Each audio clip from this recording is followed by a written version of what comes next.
Assalamualaikum warahmatullahi wabarakatuh. Alhamdulillahirabbil alamin. Assalatu wassalamu ala asrofil anbiya'i wal mursalin wa ala alihi washabihi ajmain. Yang kami hormati dan kami muliakan Al-Mukarram Kyai Haji Muhammad Hasan Mutawakkil Allah SHMM selaku Ketua Yayasan dan Pengasuh Pondok Pesantren Zainul Hasan Genggong, dan yang saya hormati Asosiat Profesor Dr. Abdul Aziz Wahab BAMAG selaku Rektor Unza, dan yang saya hormati Dr. Ahmad Humaidi MPDI selaku Dekan Fakultas Tarbiyah Unza, beserta Ustadzah Kustiani Arisanti MPDI selaku Ketua Prodi Pendidikan Agama Islam Unza, dan yang saya hormati Ustadzah Umi Lailia Maufiro MPDI selaku dosen pengampu mata kuliah Akhlak Tasawuf.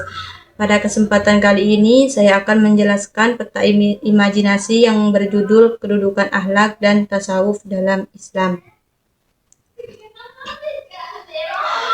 Nah, yang dimana ketika mendengar kata Islam, sebagian orang mungkin langsung teringat pada sholat, puasa, zakat, dan ibadah lainnya. Namun sebenarnya Islam tidak hanya mengatur hubungan manusia dengan Allah, tetapi juga mengatur hubungan manusia dengan dirinya sendiri.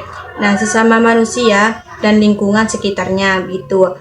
Terus oleh karena itu, dalam Islam terdapat dua aspek penting yang harus dimiliki setiap muslim, yaitu akhlak dan tasawuf.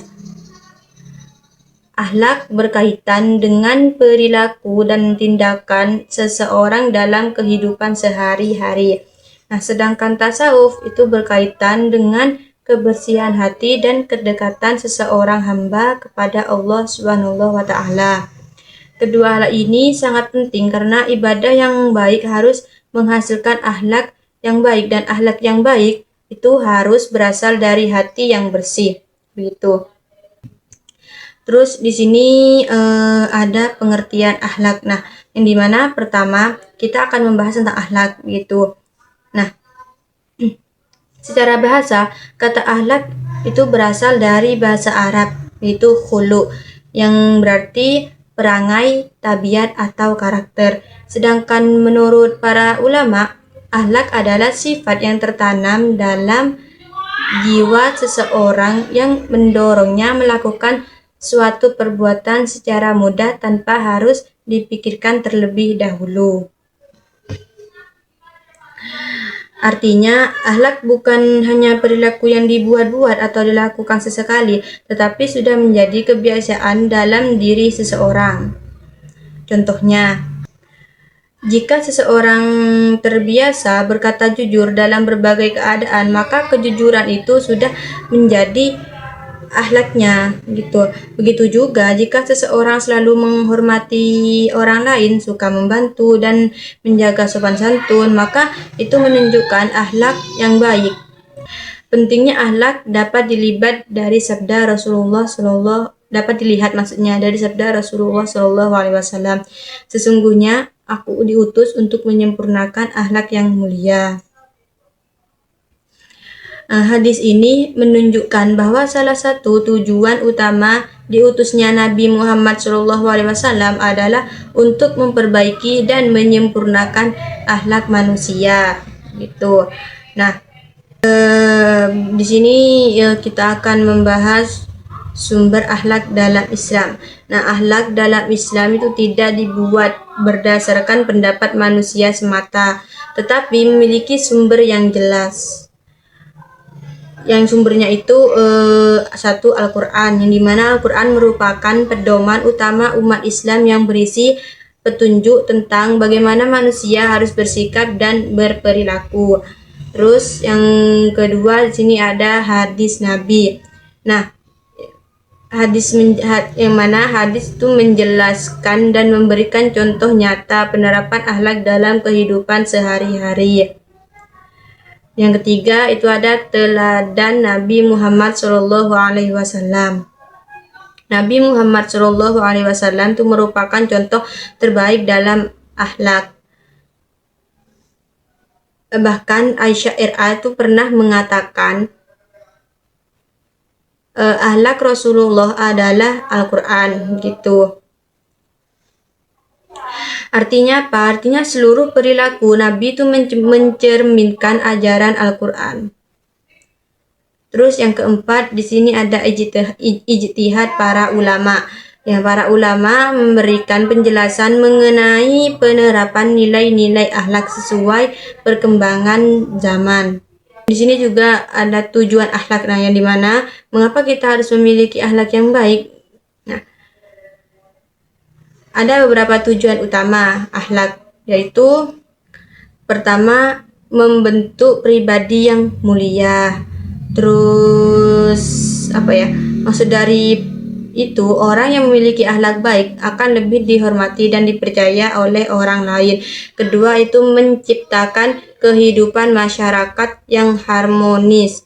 Nah, jika setiap orang saling menghormati, jujur, dan bertanggung jawab, maka kehidupan akan menjadi lebih damai. Terus yang ketiga itu mendapatkan ridho Allah Subhanahu wa Ta'ala. Akhlak yang baik merupakan bentuk ketaatan kepada Allah. D. Ruang lingkup akhlak. Nah, akhlak dalam Islam itu mencakup berbagai aspek kehidupan, yang dimana satu akhlak kepada Allah. Contohnya, beribadah dengan ikhlas, terus bersyukur atas nikmatnya, bertawakal kepada Allah. Terus yang kedua itu akhlak kepada diri sendiri.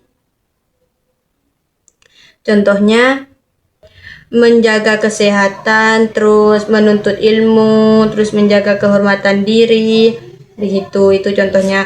Terus yang ketiga itu akhlak kepada sesama manusia. Contohnya itu menghormati orang tua, menyayangi teman, terus menolong orang yang membutuhkan. Itu contohnya. Terus yang keempat itu akhlak kepada lingkungan.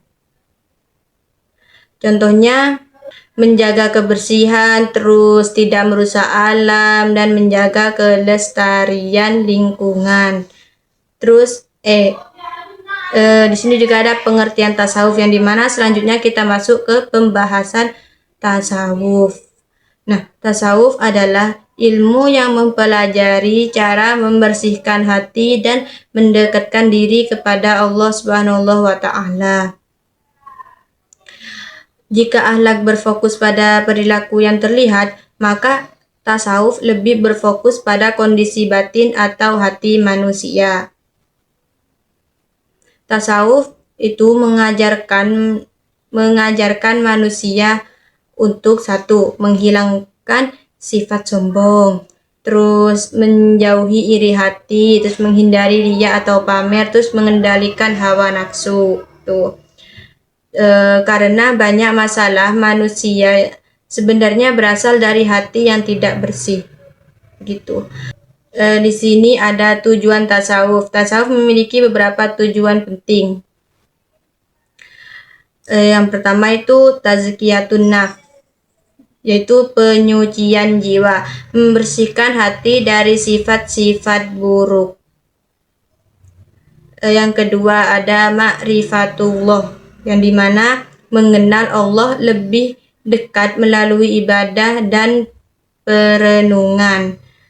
Terus yang ketiga, meningkatkan keikhlasan,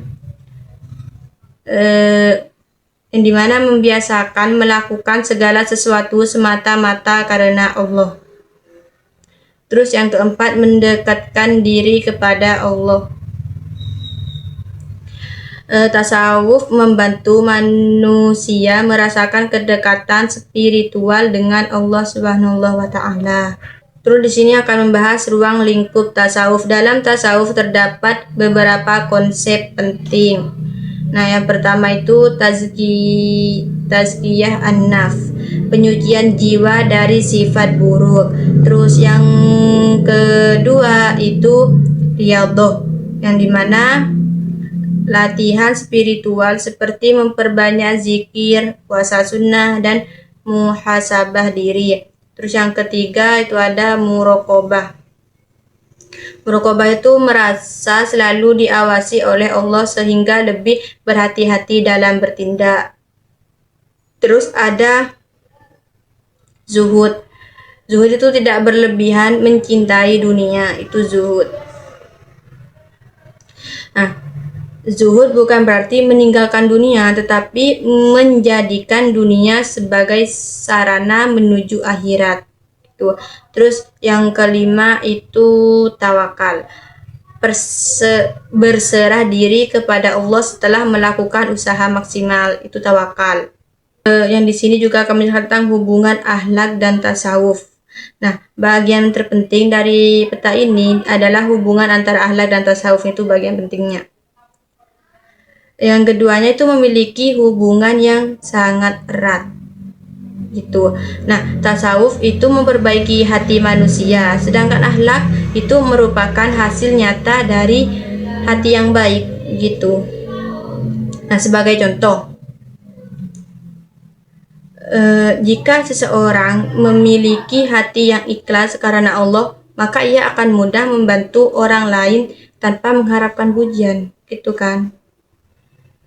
Nah, jika seseorang mampu menghilangkan sifat sombong dari hatinya, maka ia akan menjadi rendah hati dalam pergaulan. Nah, karena itu dapat dikatakan bahwa tasawuf adalah akar, sedangkan akhlak itu adalah buahnya, gitu. Cukup sekian presentasi dari saya. Mohon maaf apabila ada kekurangan. Wassalamualaikum warahmatullahi wabarakatuh.